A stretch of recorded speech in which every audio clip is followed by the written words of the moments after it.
Elections వస్తున్నాయి కదా, ఈసారి ఎవరు వస్తే బాగుంటుంది అంటారు? మాకు జగన్ అన్నయ్యనండి. జగన్ గారు వస్తే బాగుంటుంది అంటారు. ఎలా ఉంది జగన్ గారి పరిపాలన? చాలా బాగుంది మాకైతే. ఎందుకు? అన్నీ వచ్చినాయి నాకైతే. ఏమొచ్చింది? మా పిల్లలకి అమ్మఒడి వచ్చింది, నాకు ఇళ్ల స్థలం వచ్చింది, అన్నీ వచ్చినాయి. ఇంకేం కావాలి? మరి ఇప్పుడు ఇక్కడ నుంచి అవినాష్ గారు నిలబడుతున్నారు కదా, అవన్నీ వేస్తాం. అవినాష్ గారు తెలుసా? అన్నీ తెలిసేంటి మా బతుకే. ఆయన అక్కడ బండి ఇవ్వటం కానీ చేయటం కానీ అన్నీ అంతే. అది పదవిలోకి రాకముందే మీకు చేశారంటారు. అన్నీ చేశారు మాకు అన్నయ్య. అది మరి ఎలా అనిపిస్తుంది? మాకు చాలా బాగానే ఉంది. గెలిపిస్తారా మరి? కంపల్సరీ గెలిచేది ఆయనేనమ్మా. గెలిపించడం కాదు, గెలిచేదే ఆయన. అది నమ్మకం. అది పవిలిక గారు గెలిచారు కాబట్టి అవినాష్ అన్నయ్య కూడా వస్తారు, కంపల్సరీ వస్తారు. అది అంతే. ప్రభుత్వం బాగుందా? బాగానే ఉంది మాకైతే. అంటే పథకాలు అందరికి వస్తున్నాయా? నాకు అన్ని వచ్చినాయి రా. రుణమాఫీ అయ్యింది, ఇళ్ల స్థలం అయిపోయింది, ఇచ్చారు, అయిపోయింది. పిల్లలకి అమ్మఒడి పడుతుంది. ఇంకా ఏంటి ప్రాబ్లం చెప్పు? నేను 20 సంవత్సరాలు మట్టి ఉంటున్నా. నాకేమీ రాలా. అవినాష్ గారు మాకు తెలుసు, వాళ్ళ డాడీ తెలుసు, ఆయన తెలుసు మాకు. అవినాష్ కూడా మంచోడేనమ్మా. అట్లాంటిది ఏం కాదమ్మా, మాకు చేస్తున్నారు పనులు. గుణదల మేము 20 సంవత్సరాలు మట్టి ఇంతకుముందు ప్రభుత్వానికి ఈ ప్రభుత్వానికి మీకు ఏమన్నా డిఫరెన్స్ అనిపించిందా?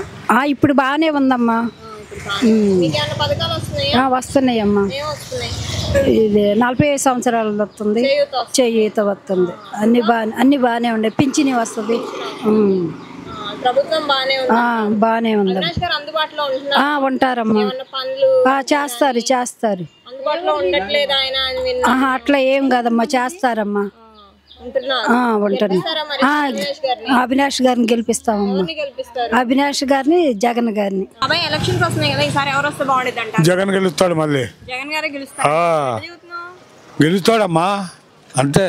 ఎలా చెప్తున్నారంటే కాన్ఫిడెన్స్ గాని? అంతే మరి, జగనే గెలుస్తాడు. ఎందుకని? అందరు డబ్బులు ఇచ్చేస్తాడు జనాలకి. నాకేం అక్కర్లా గవర్నమెంట్కి ఇస్తా, నాకేం అవ్వాలా. జగన్కే ఇస్తాం. జగన్కే. వైసీపీ గెలుస్తారు. గెలుస్తారు. నెహ్రూ గారు కొడుకులే. తెలుసు. ఉంటాడు.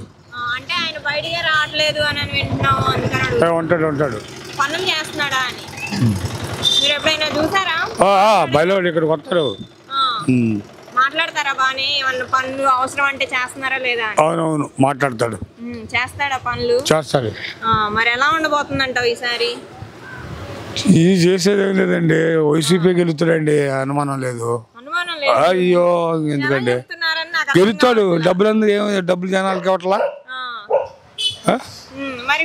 పెన్షన్ ఇట్లా అన్ని ఇట్లా, పెన్షన్ అన్ని ఇట్లా. చంద్రబాబు ఏడుతాడు. వాడు చచ్చాడు ఏడు సావడు. ఎవరు వాడిచ్చేది చచ్చేది ఎప్పుడండి? 53 వాళ్ళు ఇచ్చింది, 23 ఎమ్మెల్యేలు 23. గెలుస్తాడు, గెలడు సావడు.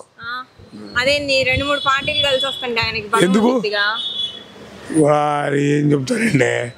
పవన్ కళ్యాణ్ ఏం కాదు, బాగుంది. ఆడి 13 23 ఏం చేస్తున్నాడు? జగనే గెలుస్తాడు. మా జగన్ గారు వస్తేనే బాగుంటుందమ్మా. ఆయన పథకాలు బాగున్నాయి. ఏదో దారిలో బడ్డీ పెట్టుకున్నా చక్కగా. మరి ఆయన ఇచ్చింది బడ్డీ కొట్టి ఇచ్చాడు. ఆయనకే వేస్తామ్మా. మాకు తెలుసు, మా ఊరు అయినాక గుణదల. ఇక్కడ మన గుణదల గారు వస్తారమ్మా. మా ఇంటి పైకి కూడా ఇచ్చాడు సార్, కొండ మీద మా ఇల్లు. బాగానే ఉన్నాయి ఆయన పథకాలు. చేస్తారమ్మా. ఇప్పుడు ఎలక్షన్ గా ఇక అన్ని బాగానే చేస్తారు, శుభ్రంగా బాగుంది. అది అమ్మ మాకు అమ్మఒడి వచ్చింది, కాపు నేస్తం వచ్చారు. మేము చాలు, ఇంకా ఏముంది, మా మధ్య తరగతి వాళ్ళం కదమ్మా. వడ్డీ పిల్లలు తినే అమ్ముకునే ఉన్నామ్మా. బాగానే ఉందమ్మా. ఆయనకే వేస్తామ్మా. బాగానే ఆయనకే వేస్తాం ఓటు. మరి జగన్ గారు వస్తే బాగుండిద్దా మళ్ళీ? మళ్ళీ ఆయన వస్తే ఈసారి బడ్డీ కొట్టాడు ఇత బండి తీసేసి బడ్డీ కొట్టాడు ఎవరిని? ఆయన అడుగుతాం. అవినాష్ గారిని అడుగుతావు. ఇస్తాడంటావా? ఇస్తారమ్మా, ఇస్తారా? ఇస్తారు. అవినాష్ గారు నిలబడుతున్నారు కదా ఎమ్మెల్యే గారుగా. తెలుసా అవినాష్ గారు? తెలుసు మాకు ఇక్కడంతా అవినాశే కదా. తెలుసా మీకు? మేము తెలిసేముంది, మేము ఎప్పుడు ఆయన పార్టీలో ఉంటాం. ఆయన అందుబాటులో ఉండట్లేదు, ఆయన ఏం పనులు చేయరు అని చెప్పండి. ఆయన ఎవరో తెలిసిన వాళ్ళు తెలియని వాళ్ళు అలా అంటారు, కానీ మాకైతే మేము అవినాశే. చేస్తున్నారు ఆయన పనులు అందుబాటులో. చేస్తాడు, మేము ఏదైనా ఆయనే అడుగుతాం కదా. ఆయన ఇక్కడికి ఎప్పుడైనా ఇక్కడే ఆయన ఉండేది, అవినాశ్ ఉండేది ఇక్కడే కదా. ఇక్కడే ఉంటుంది, పెద్దగా అందుబాటులోనే ఉంటుంది. మీకు ఏమైనా సహాయం అంటే చేస్తారమ్మా?